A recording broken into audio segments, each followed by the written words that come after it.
I believe in God the Father Almighty, maker of heaven and earth.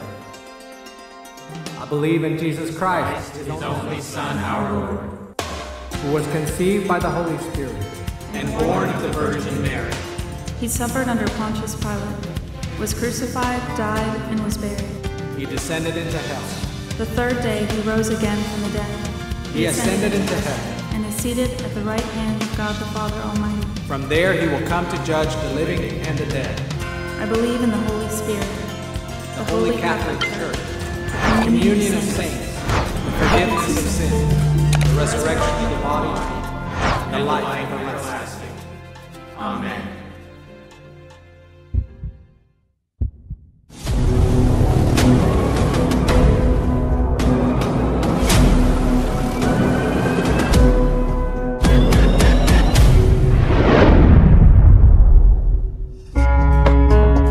Sejauh ini dalam pelajaran mengenai Roh Kudus ini, kita telah melihat pengakuan dari pengakuan iman rasuli terhadap keilahian Roh Kudus dan keberadaannya sebagai pribadi yang seutuhnya.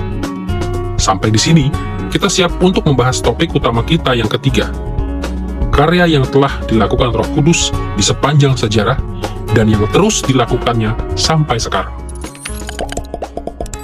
Salah satu manfaat memiliki pengertian yang melimpah mengenai karya Roh Kudus adalah kita mengetahui bahwa Allah bekerja bersama kita dengan cara yang sangat pribadi. Ia bukan memencet tombol, Ia datang kepada kita, dan Ia berinteraksi dengan kita dengan cara yang sangat pribadi. Jadi Roh Kudus sungguh-sungguh mendiami hati kita. Ia berdoa bersama kita dan untuk kita. Ia memberikan kepada kita karunia kekudusan, dan Ia terlibat dengan kita dalam begitu banyak cara. Bahkan, di dalam setiap fase kehidupan kita, Ia memberikan kepada kita buah-buah kebajikan Kristen, seperti yang Paulus katakan dalam surat Galatia. Ia memberikan kepada kita banyak karunia untuk melayani di dalam gereja. Dan semuanya ini adalah karya Allah terhadap kita melalui Roh Kudus.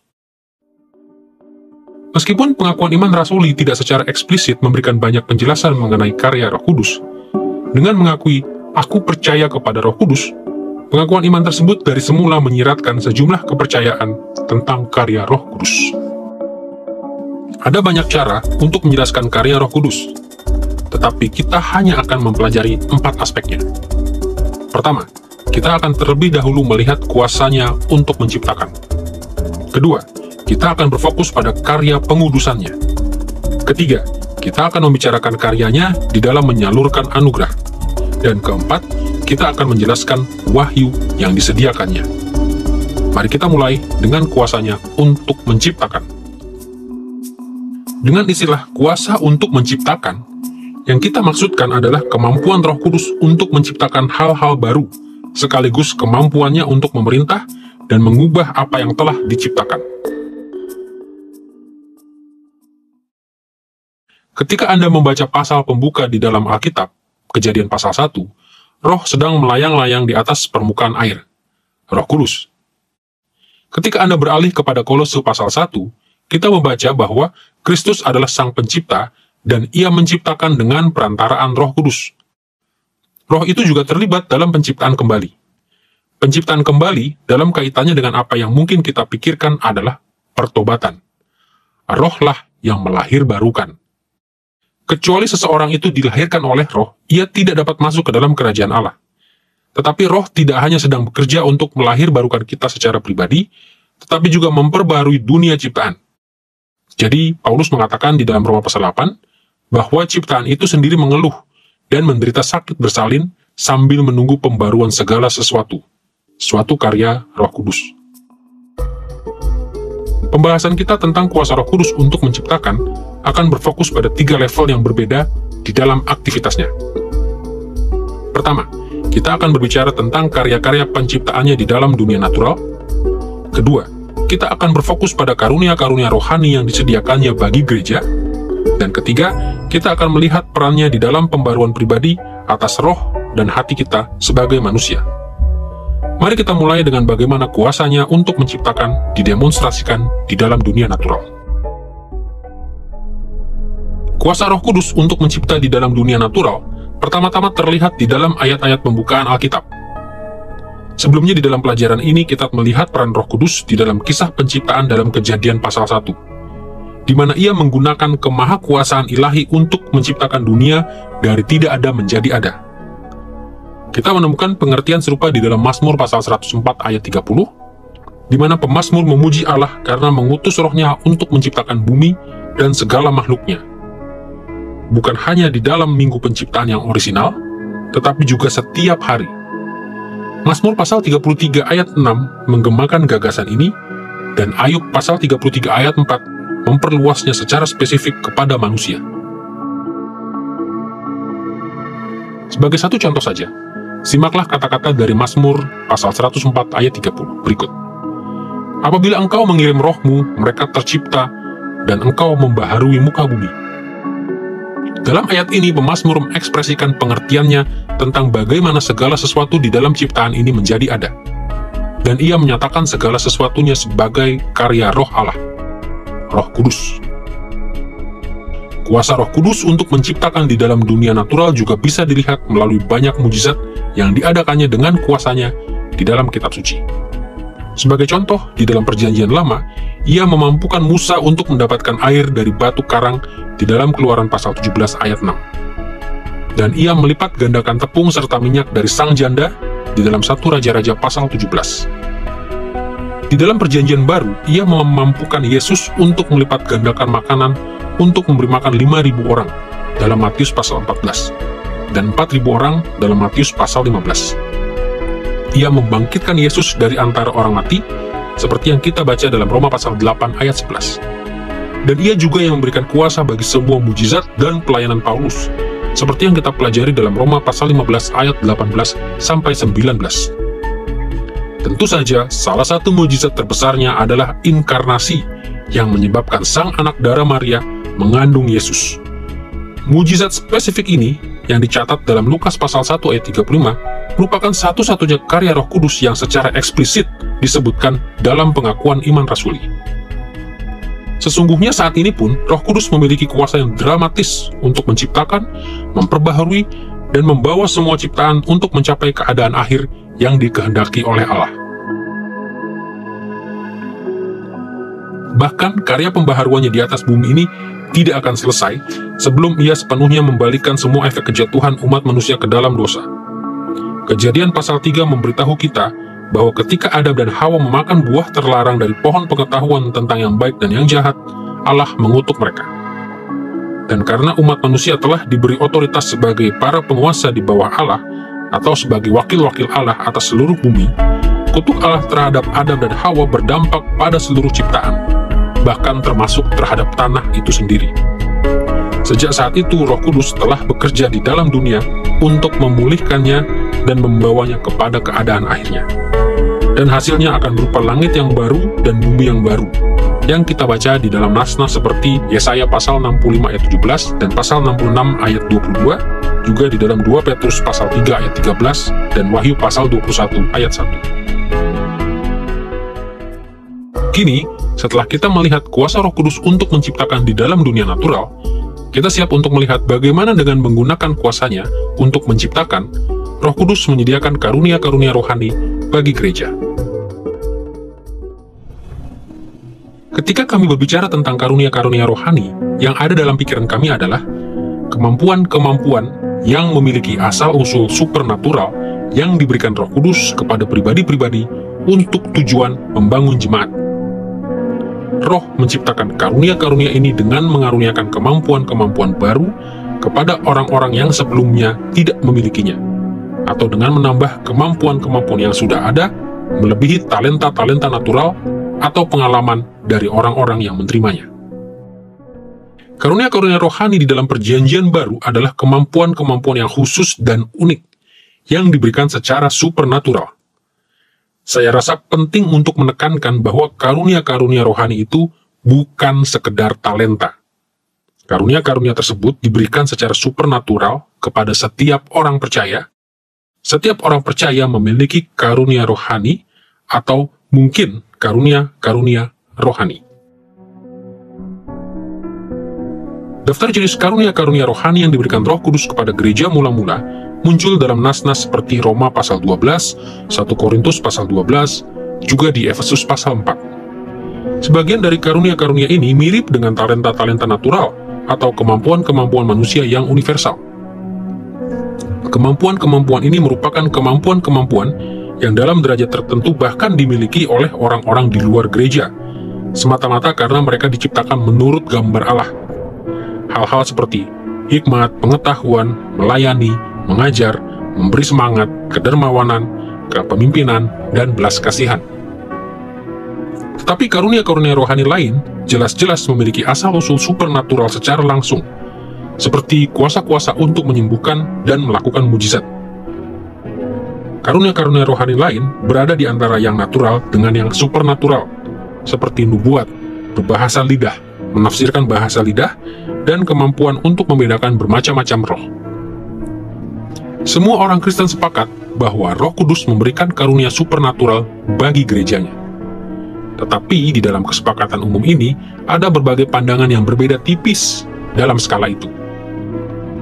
Beberapa gereja menganut pandangan sesasionis, yang percaya bahwa di zaman modern ini Roh Kudus hanya memberikan karunia-karunia yang mirip dengan talenta-talenta natural, sedangkan karunia-karunia yang lebih spektakuler dianggap sudah tidak ada, mungkin setelah zaman kerasulan atau dengan diselesaikannya kanon kitab suci.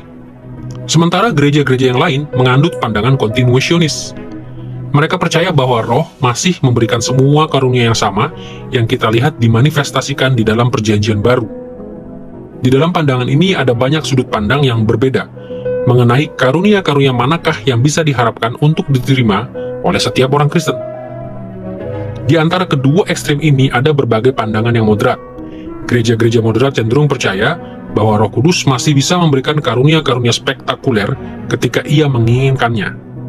Tetapi mereka tidak berkeras bahwa Roh Kudus harus selalu memberikan setiap jenis karunia kepada gerejanya. Gereja-gereja ini menekankan kebebasan Roh Kudus untuk bertindak kapan saja dan dengan cara apa saja. Tetapi satu kesamaan yang dimiliki oleh semua pandangan ini adalah kepercayaan bahwa Roh Kudus terus memberikan setidaknya beberapa karunia kepada umatnya demi kepentingan gereja. Karunia-karunia rohani adalah kuasa Allah dan harus digunakan untuk umatnya secara keseluruhan. Semuanya itu tidak diberikan untuk memuaskan keinginan-keinginan pribadi, atau bahkan untuk memperkuat kehidupan rohani dari pribadi-pribadi. Sebaliknya, karunia-karunia rohani itu diberikan untuk memberikan kuasa kepada gereja bagi pelayanan, dan untuk membantu gereja bertumbuh menuju kedewasaan di dalam Kristus. Kita melihat hal ini di dalam Roma pasal 12 ayat 4-5, 1 Korintus pasal 12 ayat 7, dan Efesus pasal 4 ayat 7-16. Sebagai satu contoh saja, simaklah apa yang Paulus tuliskan dalam 1 Korintus pasal 12 ayat 7 berikut. Tetapi kepada tiap-tiap orang dikaruniakan pernyataan Roh untuk kepentingan bersama. Seperti yang Paulus tunjukkan di sini, karunia-karunia rohani diberikan untuk kepentingan gereja. Orang-orang yang menerima karunia itu bisa juga mendapatkan manfaat dari karunia-karunia mereka sendiri. Tetapi, tujuan utama dan fokus dari pemberian karunia itu adalah untuk kepentingan gereja. Karunia-karunia itu adalah karya-karya penciptaan dari kuasa yang digunakan Roh Kudus untuk membangun gerejanya secara keseluruhan.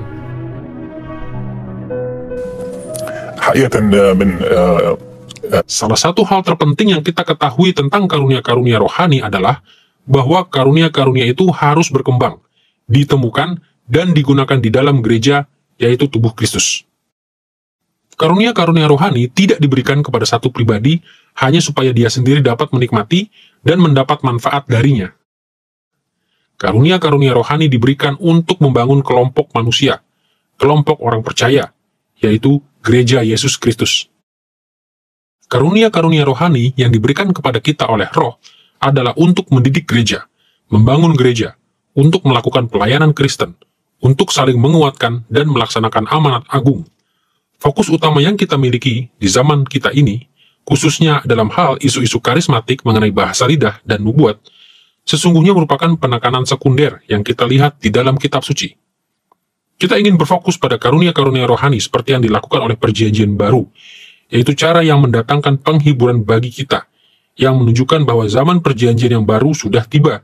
Karya Roh Kudus di dalam diri kita secara pribadi dan secara kelompok di dalam komunitasnya, yang kemudian melaksanakan pekerjaan pelayanan secara pribadi, secara kelompok, di dalam dunia.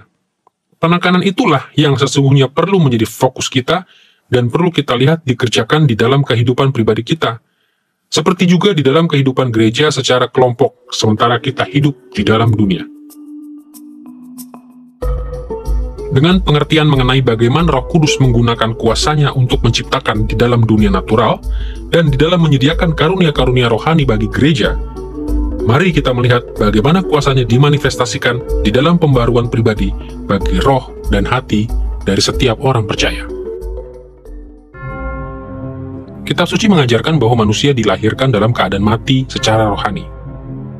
Seperti yang ditunjukkan dalam Roma pasal 5 ayat 12-19. Kita bersalah karena dosa Adam, dan kita selayaknya mati sebagai akibatnya. Jadi untuk menyelamatkan kita dari kesulitan ini, Roh Kudus menciptakan hidup baru di dalam kita, dengan menjadikan roh kita hidup di hadapan Allah. Alkitab berbicara tentang hidup baru ini dengan istilah lahir baru dan dilahirkan kembali. Kita membaca tentang kelahiran kembali ini dalam Yohanes pasal 3 ayat 3-8, Titus pasal 3 ayat 5, 1 Yohanes pasal 5 ayat 1-18, dan dalam beberapa nas lainnya.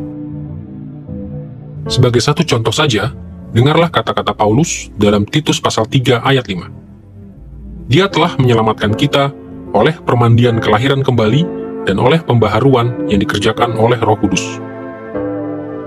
Setelah kita dilahirkan kembali, Roh Kudus terus bekerja di dalam kita untuk mengubah pemikiran, perasaan, dan tindakan kita dengan tujuan menjadikan kita orang-orang yang mengasihi dan menaati Tuhan. Perjanjian Baru membicarakan hal ini dalam nas-nas seperti Roma pasal 8 ayat 1-16, 1 Korintus pasal 12 ayat 3, Galatia pasal 5 ayat 16-25, dan Filipi pasal 2 ayat 13. Mungkin pembahasan yang paling terkenal mengenai kuasa transformatif Roh Kudus adalah deskripsi Paulus tentang buah yang diciptakan Roh Kudus di dalam kehidupan orang-orang percaya. Perhatikanlah apa yang dituliskan Paulus dalam Galatia pasal 5 ayat 22-23 berikut. Tetapi buah roh ialah kasih, sukacita, damai sejahtera, kesabaran, kemurahan, kebaikan, kesetiaan, kelemah lembutan, penguasaan diri. Semua perubahan ini di dalam karakter kita berasal dari kuasa aktif Roh Kudus yang menciptakan saat Ia mengubah kita menjadi serupa dengan gambaran Yesus Kristus. Dan tentu saja, pada hari terakhir, Roh Kudus akan menggunakan kuasanya untuk mencipta, untuk membangkitkan tubuh jasmani semua orang Kristen yang setia, memberikan kepada kita tubuh yang sempurna dan tidak dapat dicemari lagi seperti tubuh yang sudah dimiliki oleh Yesus.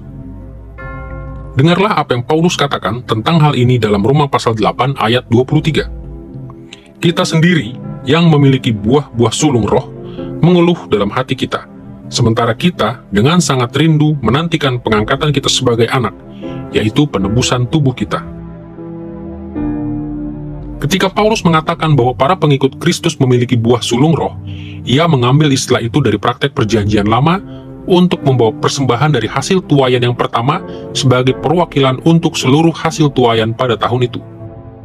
Dengan cara yang kurang lebih sama, karya Roh Kudus yang sekarang ini di dalam diri orang-orang percaya hanyalah buah-buah sulung dari sesuatu yang jauh lebih besar yang akan datang.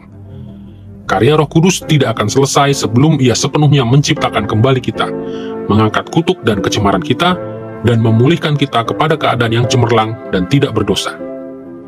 Sejauh ini, Roh Kudus telah memberikan hidup baru kepada roh kita.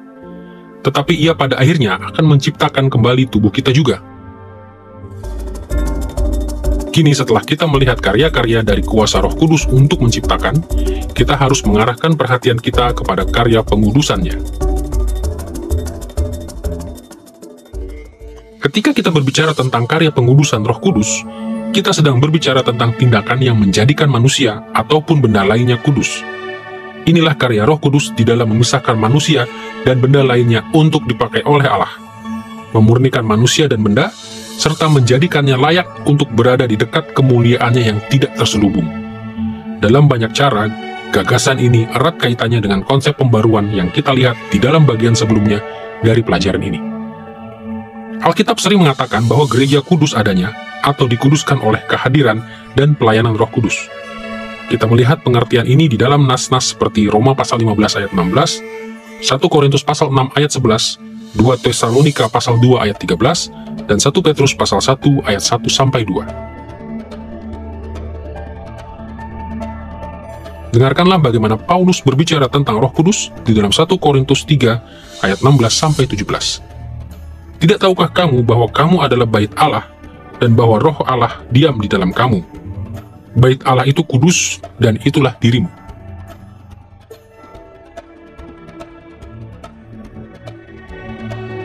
Di dalam perjanjian lama, bait suci Yahudi adalah istana Allah di bumi, di mana hadirat khususnya dulunya berdiam.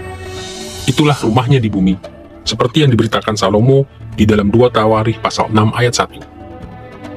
Tetapi di dalam perjanjian baru, Allah tidak lagi berdiam di dalam bait suci. Sebagai gantinya, Roh Kudus menguduskan gereja sebagai bait suci yang baru. Konsep yang sama ini disebutkan secara eksplisit di dalam Efesus pasal 2 ayat 22, dan digemakan di dalam bagian-bagian lain dalam kitab suci. Roh Kudus juga dikatakan menguduskan orang-orang percaya secara pribadi dengan berdiam di dalam mereka. Inilah konsep bahwa Roh Kudus sungguh-sungguh tinggal di dalam hati orang-orang percaya. Berdiamnya Roh Kudus ini disebutkan di dalam banyak nas dalam kitab suci, seperti dalam Roma pasal 8 ayat 9 sampai 16, 1 Korintus pasal 6 ayat 19, 2 Timotius pasal 1 ayat 14, dan Yakobus pasal 4 ayat 5. Berdiamnya Roh Kudus merupakan suatu realitas yang esensial bagi orang percaya. Ketika Allah masuk dan menjadikan orang-orang Kristen sebagai ciptaan-ciptaan baru di dalam Kristus, Roh Kudus mengambil alih di dalam kehidupan mereka, dan adalah mutlak esensial bagi kita untuk bergantung kepada Dia, mengandalkan kuasanya yang berdiam di dalam kita. Jika tidak, maka kita hanya hidup di dalam daging. Kita harus mampu membedakan antara hidup di dalam roh dengan hidup di dalam daging, karena hidup di dalam roh itulah yang memampukan kita untuk memuliakan Kristus dengan cara yang diinginkannya. Berdiamnya Roh Kudus di dalam kita menghasilkan beberapa hal. Beberapa di antaranya adalah kita dimurnikan dari dosa, kita dipisahkan bagi Allah, dan kita menikmati serta mendapatkan manfaat dari pengaruh roh di dalam hati dan akal budi kita. Dengarlah bagaimana Paulus membicarakan hal-hal ini di dalam 1 Korintus pasal 6 ayat 9 sampai 11 berikut. Orang fasik tidak akan mewarisi kerajaan Allah, dan seperti itulah keadaan beberapa orang di antara kamu dahulu. Tetapi kamu telah dibasuh, kamu telah dikuduskan, kamu telah dibenarkan di dalam nama Tuhan Yesus Kristus dan oleh Roh Allah kita. Melalui karya pengudusan Roh Kudus, orang-orang percaya telah dimurnikan dan dipisahkan bagi Allah, sehingga mereka tidak lagi terhitung di antara orang fasik. Pernahkah Anda berpikir sejenak tentang betapa istimewanya bahwa Allah sendiri tinggal di dalam Anda? Sang pencipta alam semesta begitu mengasihi Anda, sehingga Ia telah mempersatukan Anda dengan dirinya untuk selama-lamanya. Anda bukan sedang berjuang untuk mendapatkan persetujuannya, Anda tersembunyi jauh di dalam hatinya. Dan relasi ini memperkuat Anda untuk melawan dosa. Relasi ini memberi Anda kuasa untuk melawan pencobaan, dan untuk hidup dengan cara-cara yang menyenangkan Allah. Dan ketika Anda memang berdosa, betapapun buruknya dosa Anda, di mata Allah Anda tetap dapat diterima. Anda masih layak untuk masuk ke hadirat-Nya, untuk bersekutu dengan Dia, untuk menyembah Dia, dan tentu saja untuk meminta dan menerima pengampunan-Nya. Sejauh ini kita telah membahas kuasa Roh Kudus untuk mencipta dan karya-karya pengudusannya. Saat ini kita siap untuk berbicara tentang bagaimana cara yang digunakannya untuk menyalurkan anugerah ilahi.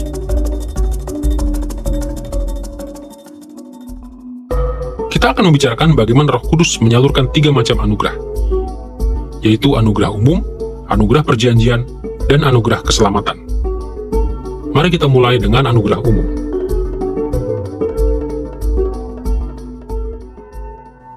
Anugerah umum adalah panjang sabar yang Allah tunjukkan dan kemurahan-kemurahan yang diberikannya kepada seluruh umat manusia, tanpa memandang iman mereka. Roh Kudus tidak memberikan anugerah umum kepada semua orang secara sama rata. Sebaliknya, Ia bekerja di sana-sini menurut rencana dan keinginannya.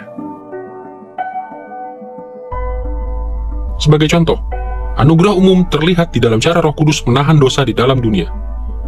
orang-orang yang tidak percaya yang telah jatuh ke dalam dosa dikendalikan oleh dosa, seperti yang Paulus ajarkan dalam Roma pasal 8 ayat 1-8. Mereka pada hakikatnya memusuhi Allah dan mereka mencintai dosa. Tetapi seperti yang Paulus ajarkan dalam keseluruhan Roma pasal 7 sampai pasal 8, Roh Kudus memerangi dosa di dalam dunia. Ini mirip dengan cara kerjanya di dalam diri orang-orang percaya setelah ia melahirbarukan mereka. Meskipun ia tidak mengaruniakan berkat yang sebesar ini kepada orang-orang yang tidak percaya, tetaplah benar bahwa ia seringkali menahan mereka sehingga mereka tidak berbuat dosa sebesar-besarnya semampu mereka. Aspek lain dari anugerah umum yang sering terlihat di dalam dunia adalah pengetahuan yang diperoleh oleh orang-orang yang tidak percaya dan hal-hal baik yang mampu mereka lakukan dengan pengetahuan itu. Orang-orang yang tidak percaya bisa mempelajari banyak kebenaran yang bernilai yang mereka gunakan untuk kebaikan gereja dan orang-orang percayanya, beserta seluruh umat manusia lainnya.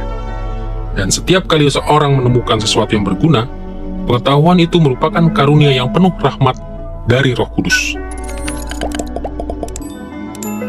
John Calvin, sang reformator Protestan yang terkenal, yang hidup dari tahun 1509 sampai 1564, menjelaskan karunia-karunia umum dari Roh Kudus yang berupa pengetahuan di dalam karyanya Institutio, buku 2 bab 2, bagian 15 dan 16.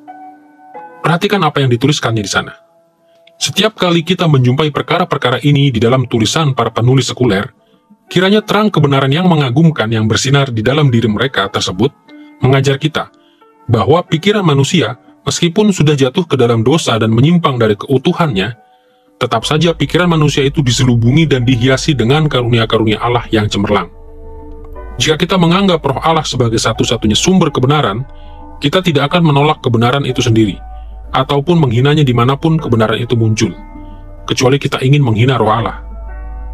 Tetapi jika Tuhan telah menghendaki agar kita ditolong di dalam bidang fisika, dialektika, matematika, dan disiplin-disiplin ilmu lainnya yang serupa oleh pekerjaan dan pelayanan dari orang yang tidak beriman, mari kita menerima bantuan mereka.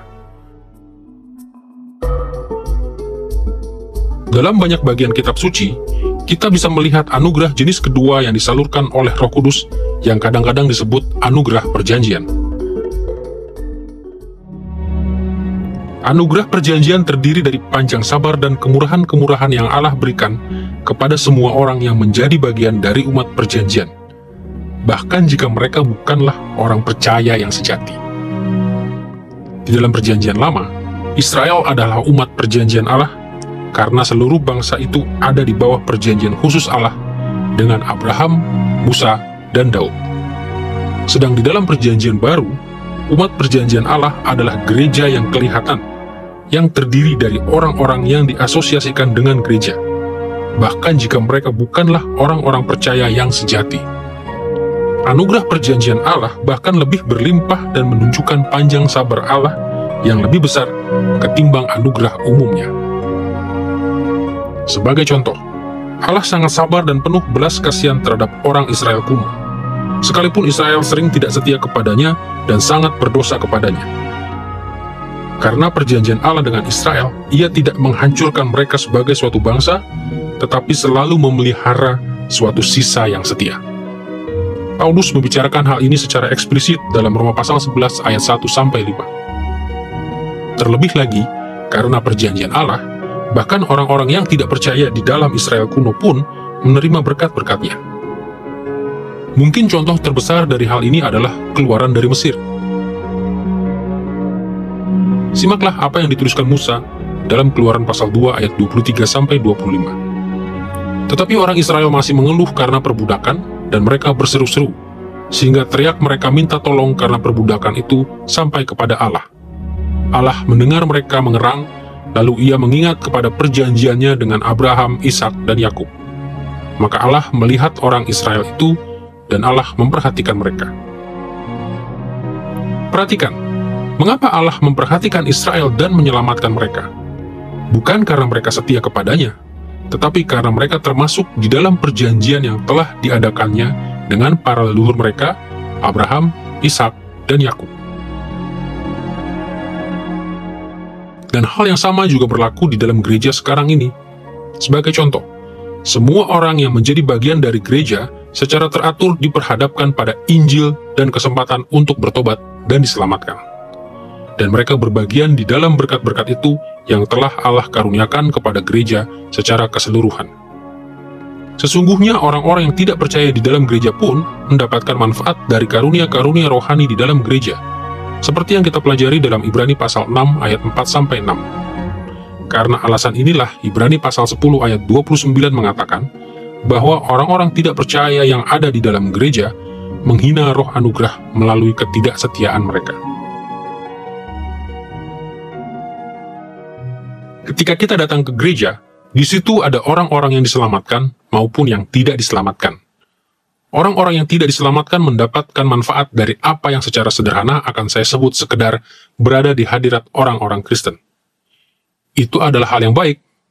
Bagaimana Allah menanggapi hal itu, kita tidak selalu bisa mengetahuinya. Tetapi sekedar berada di sana adalah hal yang baik. John Calvin berbicara tentang anugerah umum. John Wesley berbicara tentang anugerah Allah yang mendahului. Begitulah cara anugerah bekerja di dalam kehidupan seseorang sebelum mereka secara sadar menyatakan imannya kepada Yesus Kristus. Jadi anugerah itu sedang bekerja, dan menurut saya ada dua cara utama. Yang pertama, kita disadarkan atas dosa-dosa kita. Kita pada akhirnya melihat bahwa dosa itu nyata, bahwa dosa merusak kita. Tetapi dosa juga menghancurkan hati Allah. Anda harus berada di tempat anugerah untuk bisa melihat hal itu. Dan kemudian, ketika kesadaran akan dosa itu mulai bekerja di dalam diri kita, maka kita mulai diyakinkan, seperti yang dijelaskan oleh beberapa teolog, bahwa ada jalan lain untuk hidup kita, bahwa ada jalan yang lebih baik untuk hidup kita. Dan karena itu, saya rasa, secara khusus bagi orang yang belum diselamatkan, itu hanya soal memiliki kesempatan untuk melihat kehidupan dari posisi-posisi yang menguntungkan itu, dengan meyakini bahwa ketika mereka bisa melihatnya, Allah akan bekerja di dalam kehidupan mereka. It truly places them by God's providence in the context. Oleh providensia Allah, mereka benar-benar ditempatkan di dalam konteks yang membuat mereka bisa mendengar Injil, bisa melihat Injil itu dihidupi, bisa menjumpai seperti apakah Yesus Kristus yang hidup di dalam persekutuan sekelompok orang. Dan karena itu, di dalam kedaulatan Allah, mungkin itulah mekanismenya untuk membawa seseorang ke dalam kehidupan gereja sebelum mereka diselamatkan, supaya mereka bisa meresponi Injil. Akhirnya, tipe anugerah ketiga yang disalurkan oleh Roh Kudus adalah apa yang oleh banyak teolog disebut anugerah keselamatan. Anugerah keselamatan adalah aplikasi manfaat-manfaat kekal dari kehidupan Kristus yang sempurna, kematian, kebangkitan, kenaikan, dan kedatangannya kembali bagi mereka yang menerima Dia sebagai Tuhan dan Juru Selamat. Setiap orang percaya menerima anugerah keselamatan dari Roh Kudus. Berkat-berkat yang kita terima sebagai hasil dari penyaluran anugerah keselamatan oleh Roh Kudus sudah disediakan bagi kita berdasarkan karya Kristus. Tetapi kita belum mulai menerima manfaat-manfaatnya sampai Roh Kudus mengaplikasikannya kepada kita. Berkat yang paling jelas dari antara berkat-berkat ini adalah hal seperti kelahiran baru, yang olehnya Roh Kudus memberikan hidup baru kepada roh kita, sehingga kita dilahir barukan. Kita membaca tentang hal ini di dalam nas-nas seperti Yohanes pasal 3 ayat 5-8, Roma pasal 8 ayat 2-11, dan Titus pasal 3 ayat 5. Pertobatan, pengampunan dosa, dan pembenaran juga merupakan anugerah-anugerah keselamatan yang diaplikasikan Roh Kudus kepada kita. Seperti yang kita lihat dalam Zakaria pasal 2 ayat 10, 1 Korintus pasal 6 ayat 11, dan Titus pasal 3 ayat 5-8. Perjanjian Baru juga berbicara tentang bagaimana keselamatan itu secara menyeluruh diaplikasikan kepada kita oleh Roh Kudus, seperti dalam 2 Tesalonika pasal 2 ayat 13 dan Titus pasal 3 ayat 5.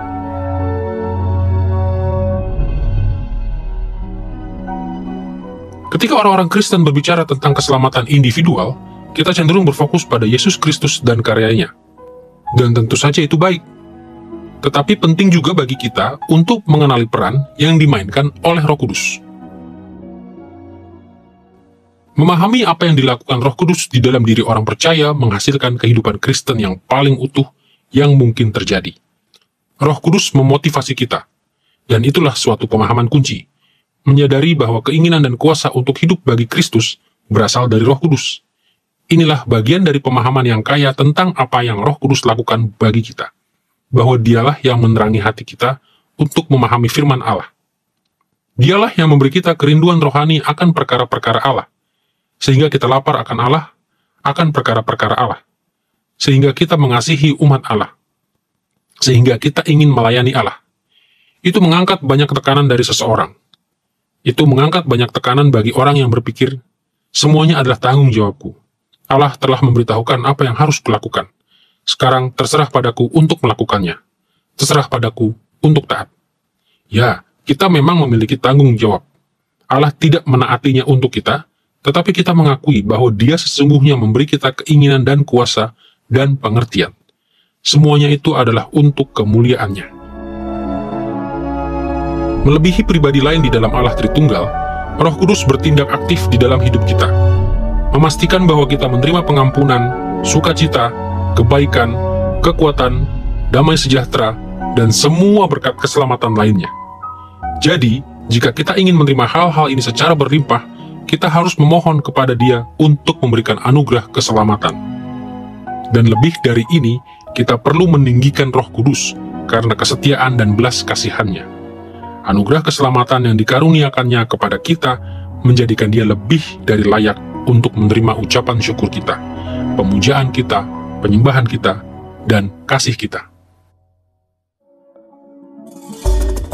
Kini setelah kita mempelajari karya-karya Roh Kudus berupa kuasa untuk mencipta, pengudusannya, dan anugerahnya, kita siap untuk melihat karya pewahyuannya. Roh Kudus umumnya dikenal sebagai pribadi Tritunggal yang menjadi agen pewahyuan, kesaksian, dan pengertian.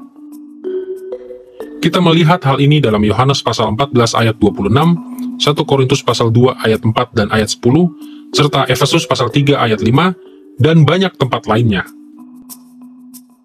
Bahkan, asosiasi antara roh dengan wahyu begitu dekat, sehingga Roh Kudus sungguh-sungguh disebut sebagai roh kebenaran. Dalam nas-nas seperti Yohanes pasal 14 ayat 17, pasal 15 ayat 26, dan pasal 16 ayat 13. Dan di dalam 1 Yohanes pasal 5 ayat 6, Yohanes bahkan sampai menyatakan bahwa roh adalah kebenaran. Dengan cara yang sama, Paulus merangkumkan peran roh dalam Efesus pasal 1 ayat 17 dengan menyebut dia roh hikmat dan wahyu.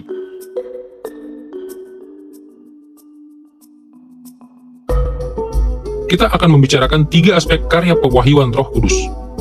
Pertama, kita akan membicarakan wahyu umum. Kedua, kita akan melihat wahyu khusus. Dan ketiga, kita akan berfokus pada iluminasi dan pimpinannya di dalam hati. Mari kita pertama-tama melihat wahyu umum.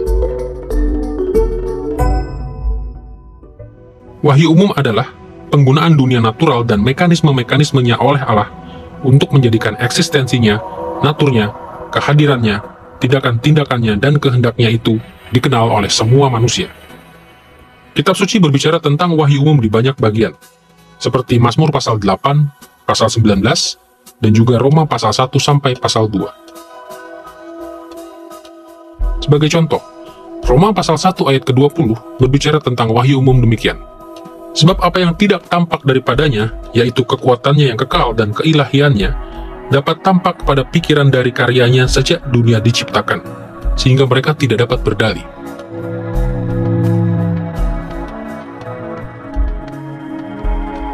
Kitab suci sering mengatakan bahwa wahyu umum disampaikan melalui karya-karya dari kuasa Roh Kudus untuk menciptakan di dalam alam semesta, baik di dalam tindakan penciptaan itu sendiri, maupun di dalam tindakan menopang apa yang telah diciptakan. Semua karya ini mengalir dari kehendak dan karakter Roh Kudus. Jadi, saat kita mengenali tangannya di dalam semuanya itu, karya tersebut mengajar kita tentang natur dan maksud-maksudnya. Peran Roh Kudus di dalam wahyu umum sangat signifikan dan penting. Tentunya karena dia adalah agen penciptaan. Dialah pribadi yang masih terlibat di dalam memelihara hukum-hukum Allah, yang kadang-kadang kita sebut hukum-hukum alam. Dan ini adalah wahyu yang diberikan Roh Kudus kepada semua orang tanpa kecuali, yang tentu saja berbeda dengan apa yang kadang-kadang kita sebut sebagai wahyu khusus, yang melaluinya kita dapat mengenal Yesus sebagai Tuhan dan Juru Selamat, karena karya internalnya di dalam hati kita. Tetapi wahyu umum adalah sesuatu yang tersedia bagi semua ciptaan Allah. Allah memberitahu kita bahwa langit menceritakan kemuliaan Allah. Jadi, kemanapun kita mengarahkan pandangan kita bisa melihat demonstrasi kuasa Allah, hikmatnya, kebaikannya di sekeliling kita di dalam ciptaan. Roh Kudus mengambil wahyu-wahyu Allah ini dan menjelaskannya kepada kita dengan cara-cara yang sangat meyakinkan, sehingga kita harus mengakui pencipta kita. Selain memberikan wahyu umum kepada dunia, Roh Kudus memberikan wahyu khusus, terutama kepada gereja. Wahyu khusus adalah keterlibatan langsung Allah atau melalui para pembawa beritanya untuk menjadikan eksistensinya, naturnya, kehadirannya, tindakan-tindakannya, dan kehendaknya dikenal oleh sebagian umat manusia. Roh Kudus telah memberikan wahyu khusus dalam bentuk kitab suci, nubuat, mimpi, penglihatan, kunjungan malaikat, atau media lainnya yang tidak lazim. Wahyu khusus terutama diberikan kepada orang-orang atau kelompok khusus, khususnya mereka yang menerima tawaran keselamatan Allah. Di dalam Perjanjian Lama, wahyu khusus terutama diberikan kepada Abraham dan para keturunannya. Dan di dalam Perjanjian Baru, wahyu khusus diberikan kepada gereja. Seperti karunia rohani, wahyu khusus ditujukan untuk kepentingan semua umat Allah, demi mempertobatkan dan membangun iman semua orang. Wahyu khusus yang terbesar yang pernah diberikan Roh Kudus kepada kita adalah inkarnasi Yesus Kristus sendiri. Ibrani pasal 1 memuji Tuhan kita sebagai puncak dari seluruh wahyu Allah. Dan bahkan kini, Roh Kudus terus mengarahkan kita kepada Kristus melalui kitab suci yang diinspirasikan, yang berisi kata-kata Kristus dari segala zaman, yang diteruskan kepada kita melalui para nabinya dan para rasulnya yang berotoritas. Roh Kudus sebagai penulis kitab suci disebutkan dalam nas-nas seperti Matius pasal 22 ayat 43, Markus pasal 12 ayat 36, Kisah Para Rasul pasal 1 ayat 16, pasal 4 ayat 25, dan 2 Timotius pasal 3 ayat 16-17. Sebagai satu contoh saja, simaklah apa yang Petrus tuliskan dalam 2 Petrus pasal 1 ayat 20-21 berikut. Tidak ada nubuat kitab suci yang timbul dari penafsiran pribadi nabi itu sendiri. Sebab nubuat tidak pernah berasal dari kehendak manusia, tetapi manusia berbicara dari Allah saat mereka digerakkan oleh Roh Kudus. Sejak zaman para rasul, Roh Kudus tidak lagi menginspirasikan kitab suci yang baru, tetapi wahyu khusus yang telah diberikannya dalam Perjanjian Lama dan Perjanjian Baru terus mewahyukan kehendaknya kepada orang-orang Kristen di setiap zaman.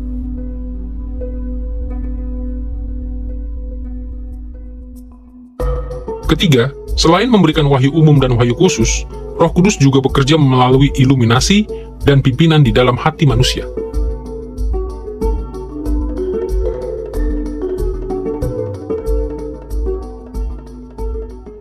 Kita membaca di dalam 2 Petrus pasal 1 ayat 21 bahwa para nabi Perjanjian Lama berbicara dari Allah saat mereka digerakkan oleh Roh Kudus, yang menyiratkan bahwa Roh Kudus yang diberikan kepada gereja akan memberikan pengertian kepada kita untuk memahami apa yang diinspirasikannya kepada para nabi. Tidak ada wahyu baru, tetapi jika kita ingin memahami wahyu yang sudah ada, pengertian kita harus dibukakan, dan kita harus menerima kuasa dari Roh Allah. Iluminasi adalah karunia pengetahuan atau pengertian ilahi yang terutama bersifat kognitif, seperti pengetahuan bahwa Yesus adalah Mesias yang diterima Petrus dalam Matius pasal 16 ayat 17. Dan pimpinan di dalam hati adalah karunia pengetahuan atau pengertian ilahi yang terutama bersifat emotif atau intuitif. Ini mencakup hal-hal seperti hati nurani kita dan pengertian bahwa Allah ingin agar kita memilih untuk melakukan tindakan tertentu. Iluminasi dan pimpinan di dalam hati tidak selalu bisa dibedakan dengan jelas di dalam Alkitab. Seringkali, kitab suci berbicara dengan cara-cara yang bisa diterapkan untuk keduanya. Kita menemukan nas-nas seperti ini di dalam 1 Korintus pasal 2 ayat 9-16, Efesus pasal 1 ayat 17, Kolose pasal 1 ayat 9, dan 1 Yohanes pasal 2 ayat 27. Sebagai contoh, dalam Efesus pasal 1 ayat 17, Paulus berbicara demikian. Aku terus meminta agar Allah Tuhan kita Yesus Kristus, Bapa yang mulia, memberikan kepada kamu roh hikmat dan wahyu, supaya kamu dapat lebih mengenal Dia. Di sini Paulus menyebut Roh Kudus sebagai roh hikmat dan wahyu. Dalam kaitannya dengan kategori iluminasi dan pimpinan di dalam hati, kita mungkin tergoda untuk menganggap hikmat sebagai pimpinan di dalam hati dan wahyu sebagai iluminasi. Dan mungkin inilah yang dipikirkan Paulus. Di sisi lain, ia mungkin hanya sedang merujuk kepada kedua karya Roh Kudus secara kolektif, tanpa dengan jelas membedakan keduanya.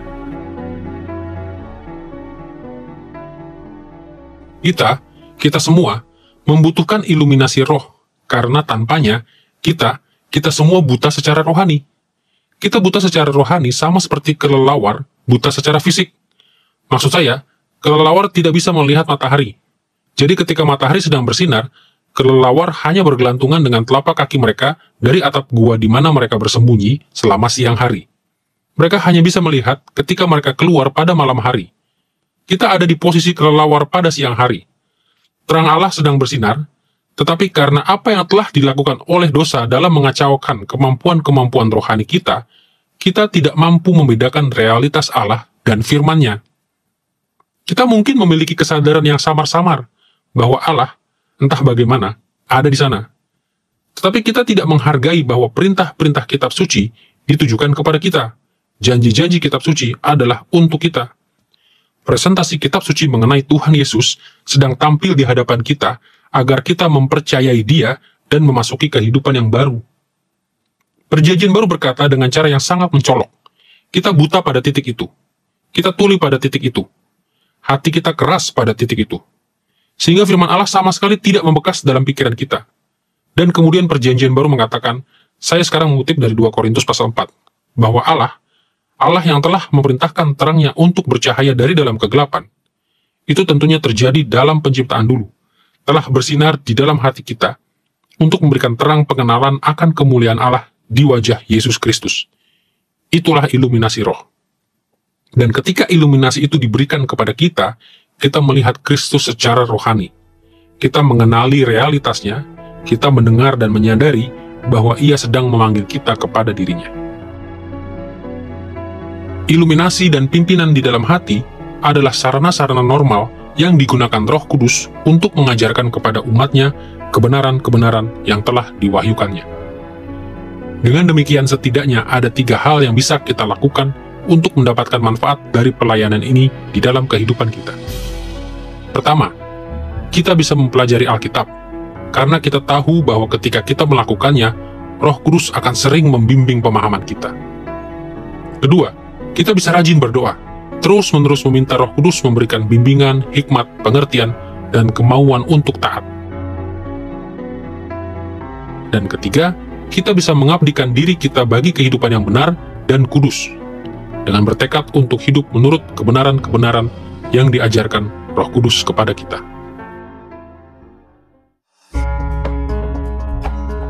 Dalam pelajaran ini mengenai pengakuan iman rasuli, kita telah melihat doktrin Roh Kudus.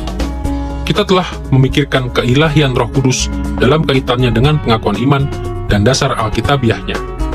Kita telah menyelidiki keberadaannya sebagai pribadi menurut atribut-atributnya dan dalam kaitannya dengan relasinya dengan Bapa dan Anak. Dan kita telah membicarakan karya-karyanya, yaitu kuasanya untuk mencipta, pengudusannya, anugerahnya, dan pewahyuannya. Doktrin Roh Kudus adalah mata air yang kaya bagi orang Kristen. Doktrin itu mengajarkan kepada kita tentang pribadi ketiga Allah Tritunggal, yang menjadi sumber pertolongan terdekat kita di segala waktu. Doktrin itu mengarahkan kita kepada pribadi yang paling bertanggung jawab untuk memotivasi dan memberikan kuasa kepada kita untuk hidup dengan cara yang menyenangkan Allah.